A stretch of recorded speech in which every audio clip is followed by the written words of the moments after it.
All India time.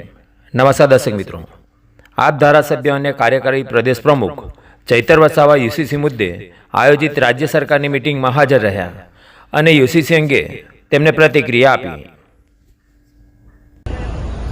આજે નામદાર supreme કોર્ટના નિવૃત્ત ન્યાયાધીશ રંजना દેસાઈજીની અધ્યક્ષતામાં યુસીસી કમિટીની મીટિંગ હતી અને એમાં અમને આમંત્રિત કરવામાં આવ્યા હતા। ત્યારે અમને 12 થી 15 મિનિટ આ કમિટી દ્વારા સાંભળવામાં આવ્યા। અમે લેખિતમાં પણ રજૂઆતો કરી છે અને મૌખિક પણ એમનું ધ્યાન દોર્યું છે।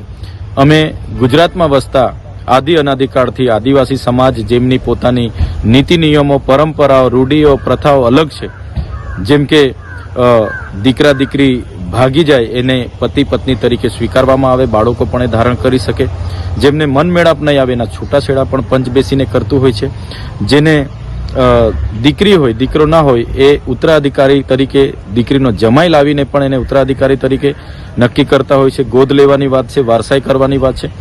તમામ બાબતોમાં આદિવાસીના પોતાના અલગ પારંપરિક કાયદાઓ છે, જેને અમારે ક્યાંય કોર્ટ કે રજિસ્ટ્રારમાં રજીસ્ટ્રેશન કરવા જવું પડતું નથી। તેવા કાયદાઓ પણ યુસીસી લાગુ થવાથી નષ્ટ થઈ જશે। સાથે સાથે જે વિધવા હોય, વિધુર હોય એને અમારો સમાજ પુનઃ લગ્ન કરવાની પરવાનગી આપે છે। સાથે બહુપત્નીત્વ, બહુપતિત્વ પણ છે। સાથે અનેક પ્રકારના એવા કાનૂનો જે વર્ષોથી ચાલે છે, આ યુસીસી લાગુ થવાથી નષ્ટ થવાની ભીતિ છે। સાથે સાથે આદિવાસી સમાજને સામાજિક સમાનતા લાવવા માટે જે બંધારણીય જોગવાઈ છે, આર્ટિકલ 244(1) અંતર્ગત અનુસૂચિ 5ની જોગવાઈઓ છે, આર્ટિકલ 371 અંતર્ગત પણ સ્પેશિયલ જળ જંગલ જમીન ઉપરના પ્રાવધાનો છે। સાથે 73AA ની જમીનો બિન આદિવાસીઓ ખરીદી ના શકે। સાથે રક્ષણ માટે એટ્રોસિટી એક્ટ છે। સાથે 1996 પેસા એક્ટ અંતર્ગત ગ્રામ સભાઓને સ્પેશિયલ પાવરો આપવામાં આવી છે। વન અધિકાર અધિનિયમ 2006 અંતર્ગત જંગલ જમીન ખેડવાના અધિકારો છે। યુસીસી લાગુ થવાથી તમામ કાયદાઓ નષ્ટ થશે એવી ચોક્કસ અમને ભીતિ સેવાઈ રહી છે। ત્યારે યુસીસી લાગુ થાય એમાં આદિવાસી સમાજને સંપૂર્ણપણે બાકાત રાખવામાં આવે એવી અમારી માંગણી છે અને જલ્દ સે જલ્દ એની લેખિતમાં આદિવાસી સમાજને આપવામાં આવે એવી અમે આજે માંગણી કરી છે।